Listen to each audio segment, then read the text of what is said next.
में जैसे जैसे हम डूबते चले जाते हैं, कहते हैं इसका फल हजारों लाखों गुना हमें अपने आप प्राप्त हो जाता है, अपने आप। ये त्रिस्पर्शा है।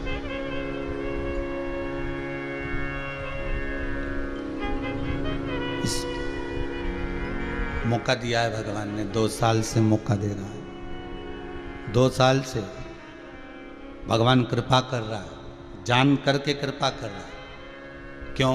हो सकता है इस कोरोना महामारी में ना जाने कितने जीव चले गए होंगे, और तो ना जाने कितने जीव चले गए होंगे, और अगर वो जीव गए होंगे और उनके परिवार वाले, उनके कुटुंब वाले, या उनके मोहल्ले में, या उनकी कॉलोनी में, या उनके आसपास के क्षेत्र में, यदि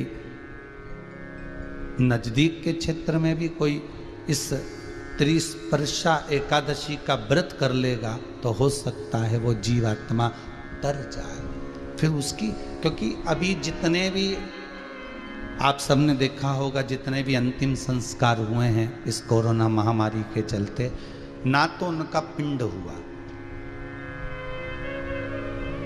ना उनका सही तरह से तर्पण हुआ, ना उनका सही तरह से तिलांजलि हुई, ना उनको सही तरह से अन्न मिल पाया। इतने दिन तक हॉस्पिटल में पड़े रहे, तड़पते रहे, श्वास के बल पर पड़े रहे, वेंटिलेटर पर पड़े रहे, और वो जीव चला गया। इंतजार करते करते अपने परिवार तक का मुख नहीं देख पाया। तो उसकी जीव की गति सुधारने के लिए हो सकता है मेरे भगवान भोलेनाथ ने, हो सकता है मेरे नारायण ने इसको त्रिस्पर्शा एकादशी इसलिए दे दी कि जीव का कल्याण हो जाए।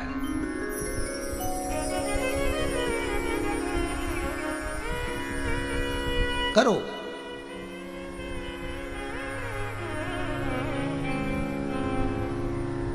और करने के साथ में मंत्र जाप भी करो।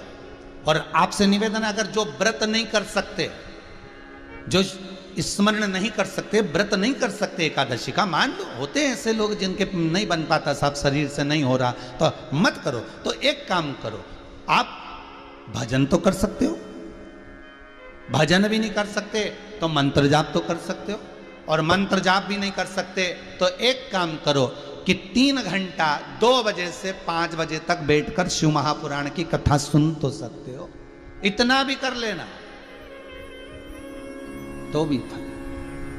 तो कथा जो चल रही है वो आसन पर चल रही है। जिस आसन पर बैठकर हम भगवान की भक्ति को धारण करें, जिस आसन को हम बैठकर भगवान का नाम लेते हैं, घर के मंदिर में ढेर सारे देवी देवता होते हैं, बहुत सारे देवता होते हैं। ऐसा नहीं है, हम मना नहीं करते कि आप क्या देवता मत रखो, आपकी मर्जी पड़े जिस देवता को रखो, आपकी जिससे अच्छी पटे उसको पटा लो, हमारे कोई दिक्कत वाली बात नहीं।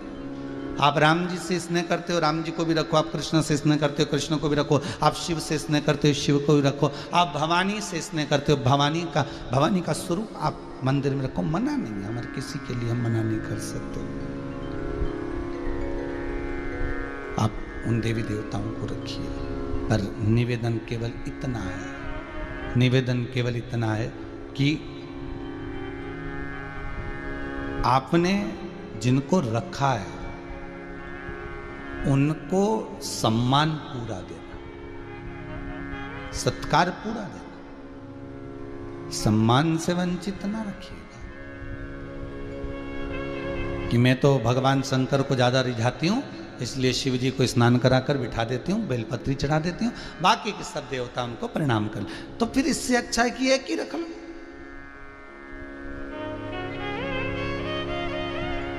मैं ठाकुर जी से ज्यादा लाड लड़ाती हूँ, मैं ठाकुर जी का भजन ज्यादा करती हूँ, बाकी के देवताओं को मैं नमन करती हूँ, तो फिर ठाकुर जी को रख लो।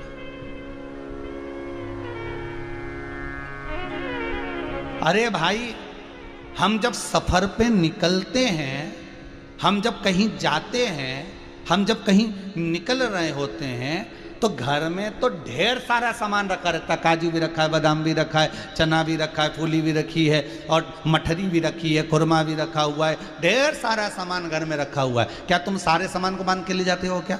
अरे बोलो तो जम के। नहीं, सामान क्या ले जाते हो? जो तुमको प्रिय लगता है, तुमको लगेगा कि मठरी बना के ले जाऊं, क्योंकि मठरी खुद को पसंद है।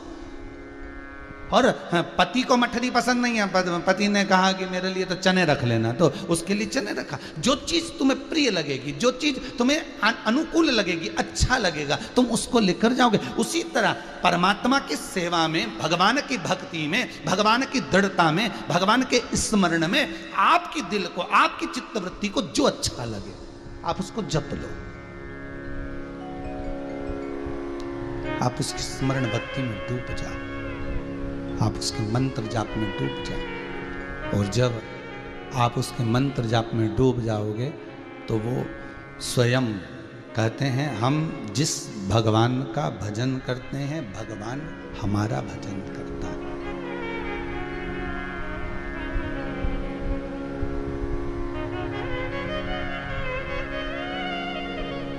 हम जिसका स्मरण करते हैं वो हमारा स्मरण करता है। पहले के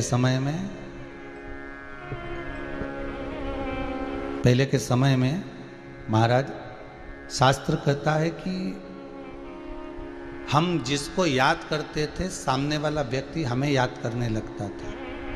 महाराज हम जिसको याद करते सामने वाला व्यक्ति हमें याद करने लगता। हम जिसका स्मरण करते हैं सामने वाला व्यक्ति हमारा स्मरण, कि हमें उसकी याद आ रही है, हमें उसका स्मरण आ रहा है। हम क्यों कहते हैं ऐसा? क्योंकि सामने वाला व्यक्ति जो होता है ना, उसको हमारा स्मरण आता है, सामने वाले व्यक्ति को हमारा स्मरण ज्ञात होता है, हम ज्ञात होते हैं।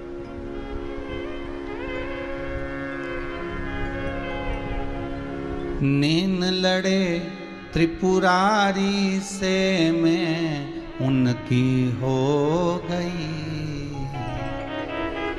मेरे मन में नहीं है धीर, सखी में काशी जाऊंगी।